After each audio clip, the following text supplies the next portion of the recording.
चलिए अब शुरुआत करते हैं स्टॉक्स इन न्यूज की। हमने बिग स्टॉक्स में मेंशन कर दिया है अच्छे नतीजे, लेकिन अब कुछ बारीकी से समझते हैं कि एग्जैक्टली क्या कुछ कहा है कंपनियों के मैनेजमेंट ने। टाटा स्टील दरअसल आज हम मैनेजमेंट से आगे दिन के दौरान बात भी करेंगे। अगर आप प्रॉफिटेबिलिटी देखेंगे तो वो 2 गुना घटती हुई दिखाई दी है, 555 करोड़ का ये आंकड़ा, लेकिन याद रखिएगा 594 करोड़ का एक एक्सेप्शनल लॉस भी है। रेवेन्यू के फ्रंट पर 7% तक की गिरावट है, लेकिन एक्सपेक्टेशन था कि रेवेन्यू घटकर 58,170 करोड़ पर आएगा। ये गिरा जरूर है लेकिन 58,687 करोड़ पर आया है, तो वो एक बेहतर परफॉर्मेंस देखने को मिला है। इबिटा लेवल पर ज्यादा बेहतरी है क्योंकि एक्सपेक्टेशन था कि हम 6,180 करोड़ तक टूट सकते हैं। दबाव में 6,600 करोड़ मैनेज किया है कंपनी ने, तो इबिटा में इतनी वीकनेस नहीं देखने को मिली है। मार्जिन्स डर था कि 11% के नीचे आएंगे, लेकिन कंपनी ने मार्जिन्स को मैनेज किया है। 20 बेसिस पॉइंट का ही करेक्शन देखने को मिला है, तो आप कह सकते हैं मार्जिन स्टेडी है 11.3% के आसपास। यहां पर कुछ और चीजें हैं।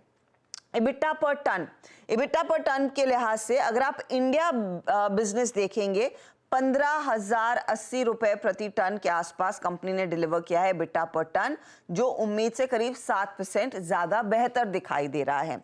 यूरोप में इबिटा पर टन लॉस है, लेकिन वो लॉस कम होता हुआ दिखाई दिया है, $39 के आसपास इबिटा पर टन। तो क्लियरली ये वो बारीकियां हैं जिसके चलते नंबर्स आपको ज्यादा बेहतर दिखाई देंगे। अब ब्रोकरेजेस ने क्या कहा है वो भी मैं आपको बता दूं। जेफरीज बाय साइड का ट्रेड दे रहा है, 200 का टारगेट है। मॉर्गन स्टैनली इक्वल वेट है 135 के टारगेट के साथ। स्टॉक पिछले 2 ट्रेडिंग सेशंस में कुछ करेक्ट हो चुका है। रचना जी ने कॉल दे दिया है 180 182 का टारगेट इस पर्टिकुलर स्टॉक के लिए। गौरांग, इन नंबर्स पर आपकी राय क्या रहेगी? खरीदारी की राय तो काफी लंबे समय से, और हमें लग रहा है कि 200 के पार 225 230 तक ये जा सकता है। और जिस प्रकार से अर्शदा स्थानीय मार्केट में धातु की खपत होगी आने वाले समय में, और जिस प्रकार से टिप्पणियां भी कुछ मैनेजमेंट ने नतीजों के बाद दी है कि जो लागत खर्च था वो अब कम हो गया है, और जिस प्रकार से फ्लैट और लॉन्ग प्रोडक्ट्स के दाम आने वाले भविष्य में बढ़ने की उम्मीद है, उसको लेकर के हमें लग रहा है कि नतीजों में भी सुधार हो सकता है। तो खरीदारी की राय टाटा स्टील पर है, और शायद 225 230 तक भी ये जाता हुआ दिख सकता है आपको, बशर्ते कि आपका नजरिया लंबी अवधि का।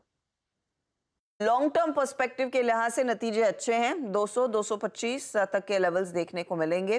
गौरांग को भरोसा है और 180 182 का टारगेट आपको रचना ने पहले ही दे दिया है। चलिए अब अगले नंबर पर आते हैं, और अगला बहुत ही मजबूत नंबर रहा है कमिंस का। तो कमिंस के केस में हम सब जानते हैं कि मुनाफे के फ्रंट पर एक बहुत तगड़ी डिलीवरी कंपनी की रही है। 561 करोड़ 76% तक का इजाफा देखने को मिला है, 355 करोड़ का अनुमान था, तो उम्मीद से कहीं बेहतर। रेवेन्यू 20% बढ़कर 2,316 करोड़ पर आया। इबिटा लेवल देखेंगे तो 67% तक का इजाफा देखने को मिला है। यहां पर एक्सपेक्टेशन 386 करोड़ की थी, उसके सामने 544 करोड़ तक का फिगर कंपनी ने पोस्ट किया। इधर भी मार्जिन्स में एक बहुत तगड़ा सर्ज देखने को मिला है, अच्छा उछाल है। एक्सपेक्टेशन था 17.8%, उसके सामने 23.5% के मार्जिन, तो हर पैरामीटर पर कंपनी ने बढ़िया परफॉर्मेंस दिखाया है। इधर डोमेस्टिक सेल्स में 28% तक की वृद्धि है और वही ड्राइव कर रहा है बिजनेस को। एक्सपोर्ट्स घटे जरूर है, 18% तक का डिप देखने को मिला है, और कंपनी कह रही है एक्सपोर्ट्स थोड़े से ठंडे रह सकते हैं आने वाले समय में ग्लोबल इकोनॉमिक अनसर्टिनिटीज के चलते। आपको याद होगा यहाँ पर कुछ ऐसे बयान पहले भी आए थे। कंपनी हालांकि कह रही है कि बेहतर होता है इकोनॉमिक आउटलुक, इंफ्रास्ट्रक्चर पर ज्यादा खर्च इन सब के लिए ऑगर वेल करेगा, और सीपीसीबी का जो नए प्रोडक्ट्स उन्होंने लॉन्च किए हैं वहां पर एक अच्छा रिस्पांस मिला है। उस लिहाज से कमिंस एक थम्स अप है। नोमरा हाउएवर स्टॉक पर न्यूट्रल है, 3,040 का टारगेट दे रहा है। एक ही दिक्कत है स्टॉक में कि ये स्टॉक एक आउट परफॉर्मर रहा है, पिछले 3 महीनों में आई थिंक 40-45% तक के इजाफा दिखा चुका है। उस लिहाज से चार्ट्स पर पहले बताइए आप मानस, आज के लिए कौन सा लेवल इंपॉर्टेंट रहेगा, क्योंकि नंबर्स जोरदार रहे हैं लेकिन परफॉर्मर रहा है ये काउंटर। देखिए लगातार स्टॉक ने परफॉर्म किया है और हर करेक्शन पे 10 डे मूविंग एवरेज पे सपोर्ट लिया है। पिछले कुछ 7-8 दिन थे उसमें भी कंसोलिडेशन में 10 डे मूविंग एवरेज के नीचे स्टॉक नहीं गया। आई थिंक स्टॉक तैयार है एक फ्रेश ब्रेकआउट के लिए। अगर स्टॉक 38 95 3900 के ऊपर निकलेगा तो फिर आपको एक ब्लैक पैटर्न का ब्रेकआउट चार्ट पे दिखेगा, जिसके टारगेट 4050 के आसपास तक के आते हैं।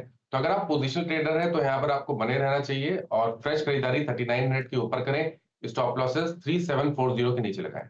ये तो 3900 के ऊपर नई खरीदारी फ्रेश ट्रेडर्स के लिए 4050 के आसपास के टारगेट्स आ सकते हैं गोइंग फॉरवर्ड। और अगर आप राइड कर रहे हो उस ट्रेंड को तो बने रहें। अब आते हैं बाटा पर। बाटा पर वैसे एक कॉल आ चुका है गाबा साहब का। यहाँ पर आप देखेंगे प्रॉफिटेबिलिटी फ्लैट है, 3% की गिरावट, 63 करोड़ के आसपास, रेवेन्यू 2.5% ही बढ़ा है, EBITDA भी शांत, मार्जिन्स थोड़े से ट्रिम होते हुए दिखाई दे रहे हैं। बाटा कह रहा है कि डिमांड कंडीशंस अभी भी इनके लिए फीके हैं, लेकिन कैजुअल पोर्टफोलियो बेहतर करने लगा है। स्नीकर स्टूडियो उन्होंने एक्सपैंड किया है, 698 नए स्टूडियोज खोले हैं। ये उम्मीद कर रहे हैं कि आगे डिमांड रिवाइवल आएगा। अब गाबा साहब कह रहे हैं थोड़ा सा रेजिलिएंट है, लेकिन गौरांग क्या वाकई में ये स्टॉक चलेगा, क्योंकि एक बहुत बड़ा अंडर परफॉर्मर रहा है रिसेंट पास्ट में। और हर्षदा, इसी अंडर परफॉर्मेंस को देखते हुए हमें लग रहा है कि 1650 1700 तक के लक्ष्यांक आपको लंबी अवधि में आने चाहिए। और जिस प्रकार से एक तो बहुत बड़ा परिवर्तन हुआ है हर्षदा, इन्होंने काफी सारे स्टोर्स खोल रखे थे और कुछ स्टोर्स योगदान नहीं दे रहे थे, उन स्टोर्स को बंद करके कंसोलिडेट करके जो अच्छे स्टोर्स थे जहां पर फुटफॉल्स भी ज्यादा थे और बिक्री भी अच्छी थी, उनको और बड़ा कर दिया in terms of the space जो वो ऑक्यूपाई करते थे। काफी सारे नए प्रोडक्ट्स भी इन्होंने लॉन्च किए हैं। मैं खुद गया था एक शोरूम में बाटा के, और जो प्रोडक्ट्स हैं और अलग अलग वर्गों के लिए, बच्चों के लिए है, युवाओं के लिए है, मध्यम वर्गीय लोगों के लिए भी है और वरिष्ठ नागरिकों के लिए भी है। और ये काफी बड़ी रेंज इन्होंने अपनाई है। तो हमें लग रहा है कि बुनियादी तर्क के आधार पर 1650 1700 तक के लक्ष्यांक दिखने चाहिए, और अंडर परफॉर्मेंस है इसके लिए भी थोड़ा बहुत ज्यादा अच्छा लग रहा है। परफॉर्मर रहा है तो गौरांग कह रहे हैं अब तक चला नहीं, अब यहाँ से आगे उम्मीद है कि एक स्पर्ट दिखा सकता है। जेएमआर रिपोर्ट बाय हर पैरामीटर पर बहुत बढ़िया परफॉर्मेंस, लॉस कंपनी का अच्छा खासा घट कर आया है, तो 640 करोड़ के आसपास से लॉस घटा है। ये लॉस का आंकड़ा थोड़ा सा चेंज कीजिएगा, 167 करोड़ के आसपास ये लॉस आता हुआ। नैरो हुआ है लॉस क्योंकि ऑपरेशन मैट्रिक्स बेहतर हुए हैं। आप रेवेन्यू देखिए 29% बढ़ा है, एबिटा में 3 गुना की ग्रोथ देखने को मिली है। इस केस में भी मार्जिन्स 20% का इजाफा दिखा रहे, 13.5% से बढ़कर ये 33.4% पर आए हैं। डोमेस्टिक और इंटरनेशनल पैसेंजर ट्रैफिक एयरपोर्ट्स पर 8% बढ़ा है year on year. Quarter on quarter भी अच्छी स्थिति देखने को मिली है। इंटरनेशनल पैसेंजर्स में 25% ओवरऑल पैसेंजर्स हैंडल किए हैं GIL ने। और हर पैरामीटर पर वैसे आप एवरेज यील्ड पर पैसेंजर भी देखें तो ईयर ऑन ईयर 21% बढ़ती हुई, क्वार्टर ऑन क्वार्टर करीब 4% बढ़ती हुई दिखाई दी है। परफॉर्मर है ये काउंटर GMR एयरपोर्ट। बहेती साहब, अब सवाल यही है कि कैश मार्केट में ही ट्रेड करना पड़ेगा कंसिडरिंग ये कल बैन में चला गया। चार्ट स्ट्रक्चर काफी अच्छा बना हुआ है और जिस हिसाब से टेंडम वहाँ पे सपोर्ट ले रहा है ये वो काफी इंप्रेसिव है। हमें लग रहा है वेल प्लेस्ड है अपने जो रीसेंट हाइस थे 92 के वहां तक दिखाने के लिए, जो कि अप्रैल में लगे थे। तो खरीदारी की सलाह है। पहला जो टारगेट है इसमें 90 का और सेकंड 92 के टारगेट के लिए इसमें पोजीशन बनाई जा सकती है। जो इसमें स्टॉप लॉस मेंटेन करना हो उसकी 20 डेमो के करीब का एक एसएल मेंटेन करे, 85 का एक एसएल मेंटेन करके इसमें खरीदारी की सलाह रहेगी। खरीदारी की अपॉर्चुनिटी है, लेकिन ध्यान रखिएगा वायदे बाजार के बैन में है तो जो भी ट्रेड होगा वो डिलीवरी बेस्ड ट्रेड ही रहेगा। आज के दिन ही बैन में है, कल ऑफ कोर्स फ्रेश स्टार्ट होगी जून सीरीज पर आपकी नजरें होनी चाहिए। चलिए अब आते हैं ब्लॉक डील्स पर। तो आज 3-4 चीजें हैं उस लिहाज से नजरें में रहेंगी। एक तो केफिन टेक्नोलॉजीज। केफिन के केस में क्या होगा, जनरल अटलांटिक करीब 4.1% स्टेक बेच सकता है और डिमांड अच्छी रही तो वो करीब 6.8% तक भी अपना कुछ अंश बेच सकते हैं। बेस साइज उस लिहाज से करीब 500 करोड़ का है इस पर्टिकुलर ब्लॉक डील में। फ्लो प्राइस तय की गई है, कल से कंपेयर करें तो 4% के डिस्काउंट पर 712 रुपए प्रति शेयर। लॉक इन पीरियड रहेगा 60 दिनों का। पूरा एग्जिट नहीं है, ध्यान रखिएगा। 31.23% स्टेक जनरल अटलांटिक होल्ड करेगा केफिन टेक में। केफिन टेक वैसे भी आजकल चर्चा में आता है कंसिडरिंग मार्केट में इतनी खासी तेजी और उसी तरह के क्लाइंट्स को कंपनी डिलीवर भी करती है। गौरांग, इस पर आपकी राय क्या है? क्योंकि डिमांड आजकल अच्छी खासी मिल रही है ब्लॉक्स में। कविता, बुनियादी तर्क के आधार पर कवरेज नहीं है इसलिए माफ कीजिएगा अर्शदा, बुनियादी तर्क के आधार पर कवरेज नहीं है इसलिए विशेष रूप में टिप्पणी नहीं करूंगा, लेकिन हमें लग रहा है कि केफिन जैसी कंपनियां आने वाले भविष्य में जिस प्रकार से रुझान दिख रहा है हमें और जो परिवर्तन हम देख रहे हैं उसके आधार पर अच्छा कामकाज कर सकती है।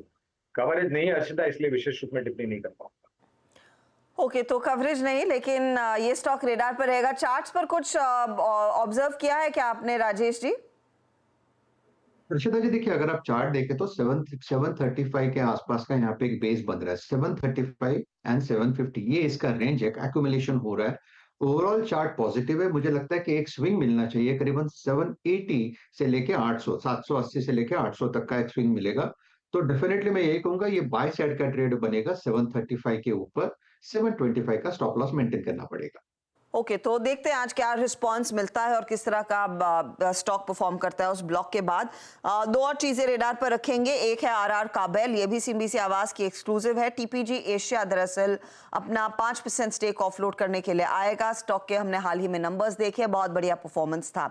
1000 करोड़ की ये ब्लॉक डील है। 4 से 5% के डिस्काउंट पर ये होता हुआ सौदा दिखाई देगा। 56 लाख शेयर दरअसल आज ब्लॉक के लिए सामने आएंगे। रचना जी, RR Kabel of course demand लिहाज से देखेंगे, लेकिन ये स्टॉक नंबर्स अच्छे परफॉर्मेंस के बाद भी थोड़ा सा कल करेक्ट होता दिखाई दिया है। जी सही बात है, कल बहुत स्ट्रॉन्ग करेक्शन आई है और अब ये 20 पीरियड एवरेज पे जाके बैठा है। अगर ओपनिंग के साथ साथ कल के लो को अगर ये प्रोटेक्ट कर लेता है तो एक उम्मीद रहती है कि यहाँ से सपोर्ट लेगा, पर कल के लो को प्रोटेक्ट करना बहुत जरूरी है। अगर ये कल के क्लोजिंग या लो के नीचे जाने लगता है देन 1650 से पहले कोई भी सपोर्ट नहीं बनता, तो till that time you have to avoid buying it. Okay, तो थोड़ा सा अवॉइड कीजिए। आज देखते हैं क्या डिमांड मिलती है, उसके बाद ही इस ट्रेड पर नजरें रहेंगी। आईआरबी इंफ्रा में भी प्रमोटर्स दरअसल कुछ अपना हिस्सा बेचते हुए दिखाई देंगे। आईआरबी होल्डिंग और साथ ही साथ दीपाली महिस्कर दरअसल कुछ स्टेक बेचने के लिए आज सामने आ सकते हैं। ऑफर प्राइस जो है वो करीब 63 से 72 रुपीस 50 पैसा, यानी कि कल की क्लोज के लिहाज से करीब 5% के डिस्काउंट पर सौदा होने के आसार हैं और 1512 करोड़ के आसपास तक का ये डील साइज हो सकता है। ये भी एक स्टॉक आपने करना है वॉच। अमित, ट्रैक किया है क्या हाल फिलहाल में आईआरबी? जी मैम, अभी देखा है। ओवरऑल तो वैसे तो स्ट्रक्चर पॉजिटिव है, बट इसमें एक न्यूज जरूर है, 5% डिस्काउंट में डील होगी। चार्ट स्ट्रक्चर पॉजिटिव है। सपोर्ट की अगर हम बात करें तो 50 डेमा लगभग 65-66 के आसपास आता है, वो एक स्ट्रॉन्ग सपोर्ट जोन है। अगर किसी ने पोजीशन बनानी है तो उस जोन को देख के अपना एक पोजीशन बनाई जा सकती है। एंड उसके बाद मुझे लगता है कि stock will gradually start resuming is journey up, क्योंकि ओवरऑल ट्रेंड पॉजिटिव है। ओवरऑल ट्रेंड है तो पॉजिटिव, लेकिन अनुज थोड़ी सी प्रोमोटर्स बिकवाली हो रही है यहाँ पर। हर्षदा बिल्कुल, लेकिन इसमें आपको एक चीज़ समझनी होगी। अब ये महिस्कर्स की कंपनी अब एक्चुअली रही नहीं। अब इसमें जो दूसरा प्रमोटर ग्रुप है वो जो बेसिकली एक प्राइवेट इक्विटी है, उसका अब धीरे धीरे ज़्यादा होल्डिंग होने वाली है। ठीक है, तो इन दैट सेंस इसको मैं एक्सट्रीमली नेगेटिव नहीं मानूंगा। ये स्टॉक काफ़ी चल चुका है, पिछले 6 महीने में डबल हुआ है ये स्टॉक। लेकिन देखिए, यहाँ पर एक फंडामेंटल टेलविंड है। वो फंडामेंटल टेलविंड ये है कि जब से फास्टैग आया है तब से टोल्स की लीकेज बंद हो गई है। हिंदुस्तान में सबसे ज़्यादा जो इन कंपनियों को नुकसान होता था वो ये होता था कि टोल की लीकेज होती थी। कुछ टोल जितना कलेक्ट होता था उसका आधा भी नहीं मिलता था कंपनियों को, वो बंद हो गया एनएच वो फास्टैग आने के बाद से, क्योंकि अब हर जगह सिर्फ फास्टैग है। तो अब देखिए किस तरीके से ये पूरा का पूरा रेवेन्यू जो है ना इन कंपनियों में ट्रांसलेट हो रहा है। तो मेरा ये मानना है कि ये एक स्टॉक ऐसा स्टॉक है जो अब आपको एक वर्थ अ रीलुक आज की सेलिंग में मुझे लग रहा है कि आपको अपॉर्चुनिटी मिलेगी, प्रोवाइडेड आपका नज़रिया लंबा है। तो अगर आपका नज़रिया लंबा है तो यहाँ पर मुझे लग रहा है एक अपॉर्चुनिटी मिलेगी। ये उस तरीके के स्टॉक में है जिनको मैं 5% वाले हिस्से में मानता हूँ कि अपने पोर्टफोलियो का 5% उन स्टॉक्स में रखिए जहाँ पर आप 20-25% डाउनसाइड का रिस्क ले सकते हैं, लेकिन जहाँ पोटेंशियल है 3x 4x होने का। ये उस तरीके का स्टॉक है। इसमें बहुत ज़्यादा पूरा ऑल इन नहीं जाना होता है इसमें, इन ऐसे स्टॉक्स में, लेकिन अपने पोर्टफोलियो का 3-4% ऐसे स्टॉक्स में आपका होना चाहिए। तो ये उनमें से एक स्टॉक है बेसिकली। तो पोर्टफोलियो का छोटा सा अंश, लेकिन यहाँ पर इंटरेस्टिंग होगा इस ट्रेड को वॉच करना। चलिए अब आते हैं कुछ और खबरों पर। यहाँ पर बैंक्स, कल हम ऑफ कोर्स वो S&P ने जो भारत की इकोनॉमी पर रेटिंग दी उस पर रिएक्ट कर रहे थे, लेकिन उन्होंने दरअसल आउटलुक 6 बैंकों पर रिवाइज किया है, पॉजिटिव रखा है, सॉवरेन एक्शन के चलते रेटिंग अफर्म की है। इसमें शामिल है axis, ICICI, SBI, HDFC, Kotak और इंडियन बैंक, यानी कि दोनों निजी और दिग्गज जो दिग्गज PSU बैंक्स हैं, SBI जैसे, वो शामिल किए गए हैं। गौरांग, ऑफ कोर्स कल थोड़ा सा पॉजिटिव लगा S&P ने जब भारतीय इकोनॉमी पर अपनी रेटिंग अफर्म की, और उसके बाद उन्होंने ये ज़रूर कहा है कि रेटिंग बढ़ाई जा सकती है प्रोवाइडेड हमारा फिस्कल डेफिसिट 7% के नीचे आए। और अब इन बैंकों पर कमेंट्री, क्या एक अच्छा मौका रहेगा इस रीसेंट करेक्शन में बैंक्स में पोजीशन लेने का, और आप क्या PSUs की तरफ ज्यादा लीन करेंगे? हर्षदा, हम तो यहाँ तक कहेंगे आपको कि आपका पोर्टफोलियो का एक महत्वपूर्ण हिस्सा वित्तीय क्षेत्र होना चाहिए, और आपका, और हाँ बिल्कुल, मेरे ख्याल से कमोबन सभी दिग्गज निजी क्षेत्र की बैंक और कुछ 5 सरकारी बैंकों पर हमारी कवरेज है। और आपका जो दूसरा प्रश्न था कि क्या सरकारी बैंकों को ज्यादा महत्व थोड़ा बहुत दिया जाए, तो जिस प्रकार से परिवर्तन हुआ है, मेरे ख्याल से आपको नजरअंदाज बिल्कुल नहीं करना चाहिए सरकारी बैंकों को, जहां पर state bank of India, Canara bank, bank of India, bank of Baroda और PNB जैसी जो बैंक है सरकारी बैंक, वहां पर हमारी खरीदारी की राय है। और जैसे मैंने कहा, और एक बात, नतीजे तो सुधर रहे हैं हर्षदा, ब्याज दरें पिछले 7 क्रेडिट पॉलिसी से बिना बदलाव के रुके हुए। अनुमान ये लगाया जा रहा है कि इस साल के अंत तक या 2025 के पहले 3 महीने, जनवरी, फरवरी, मार्च में शायद ब्याज दरों में कटौती आ सकती है, और ऋण की मांग बढ़ेगी, एसेट क्वालिटी सुधर रही है, प्रोविजनिंग वापस आ रही है बैंक में। तो ये सब परिस्थितियां जो है वो कहीं ना कहीं एक सकारात्मक सा अंदेशा दे रहे हैं आपको कि आपको वित्तीय क्षेत्र में बिल्कुल ध्यान देना चाहिए। ओके, तो फाइनेंशियल्स पर ही दरअसल फोकस किया जाए। हम मेंशन कर रहे थे RR काबेल, वो ब्लॉक डील हो चुकी है, करीब 25 लाख शेयरों का सौदा इस समय अंजाम लेता हुआ दिखाई दे रहा है। वो प्राइसिंग आ जाएगी यहाँ पर, ऑफ कोर्स जैसे हमने कुछ ही देर पहले मेंशन किया कि करीब करीब यहाँ पर वो ब्लॉक डील के जरिए सौदा होता हुआ दिखाई देगा। तो इस पर आगे देखते हैं। प्राइसिंग आ गई तो बताइएगा प्लीज़ अपडेट। माना तो यही जा रहा था कि 56 लाख शेयर बिकने वाले थे, उसमें से 25 लाख शेयरों का सौदा हो चुका है। TPG एशिया करीब 5% स्टेक आज बेचने के लिए सामने आया। तो 2.24% की ब्लॉक डील आपके सामने स्क्रीन पर हो चुकी है। फटाफट से अब एक दो और ट्रेड्स की बात करेंगे। गुड बैड अगली में लेमन ट्री बहुत बढ़िया परफॉर्मेंस है। हेरिटेज फूड्स का परफॉर्मेंस अच्छा रहा, मुनाफे में करीब 125% का इजाफा देखने को मिला है। MM फोर्जिंग्स में हमने देखा अच्छा परफॉर्मेंस करीब 18% का। HCG की तरफ से एक बहुत बढ़िया परफॉर्मेंस, रेवेन्यू प्रॉफिटेबिलिटी दोनों ग्रो होते हुए दिखाई दिए हैं। ऑपरेशनली RHI मैग्नेसीटा का नंबर अच्छा है, लेकिन लॉस दरअसल ट्रिम हुआ है, तो ओवरऑल नंबर्स जो है वो बेहतर होते हुए दिखाई दिए हैं। SJVN के केस में प्रॉफिट बढ़ा है, बाकी सारी चीजें घट रही हैं, चाहे वो रेवेन्यू हो या फिर EBITDA हो। मिधानी के लिए एक बेहद वीक नंबर रहा है, प्रॉफिटेबिलिटी में दबाव, ऑपरेशनली भी कमजोरी देखने को मिली है। HOEC के केस में हमने देखा है प्रॉफिट पर दबाव है, लेकिन रेवेन्यू बढ़ा है। EBITDA लेवल ज्यादा बेहतर परफॉर्म कर पाने में कामयाब। Hindustan composite, ISGEC, Munjal Showa, ये सारी खराब कैटेगरी के नंबर्स हैं आज, जहां पर थोड़ा सा डिसअपॉइंटमेंट देखने को मिल सकता है। नोसेल के लिए भी एक खराब क्वार्टर ही उभर कर आया है। ऑपरेशनली वीकनेस देखने को मिली है। तो इन सब नंबर्स पर हम रिएक्ट करेंगे। लेमन ट्री गावा जी फटाफट से बताइए, क्योंकि यहाँ पर एक टैक्स राइट बैक का भी फायदा मिला और लार्जली होटल स्पेस में इंटरेस्ट बना हुआ है कई सारे निवेशकों का। होटल स्पेस तो बढ़िया है। लेमन ट्री की बात करें स्पेसिफिकली तो 144 एक इंपॉर्टेंट जोन है, ये पार करना जरूरी है। जब 144 पार कर लेगा वहां पर एक बाय सिग्नल जनरेट होगा, क्योंकि बाय मोड पर है।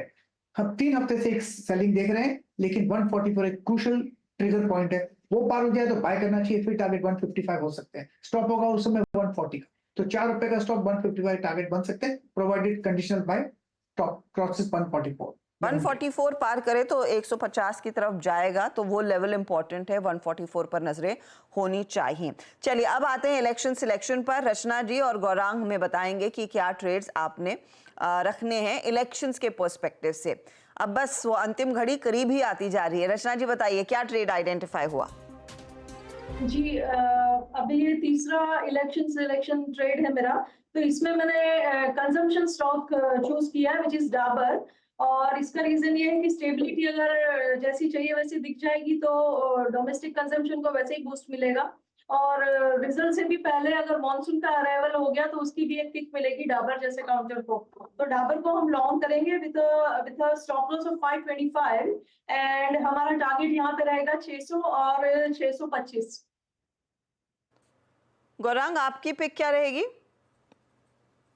ओलेक्ट्रा ग्रीन टेक इस कंपनी को हमने पसंद किया है, और ईवीज को लेकर के तो एक पॉलिसी सरकार की तरफ से तो निकली थी, जिस प्रकार से राज्य परिवहन की तरफ से इनको ऑर्डर मिला है और साथ साथ प्राइवेट सेक्टर से जो इनको ऑर्डर मिला है, काफी सक्षम ऑर्डर बुक है और एग्जीक्यूशन काफी बेहतर, 2000 तक के लक्ष्यांक निर्धारित किए हैं बुनियादी दर के आधार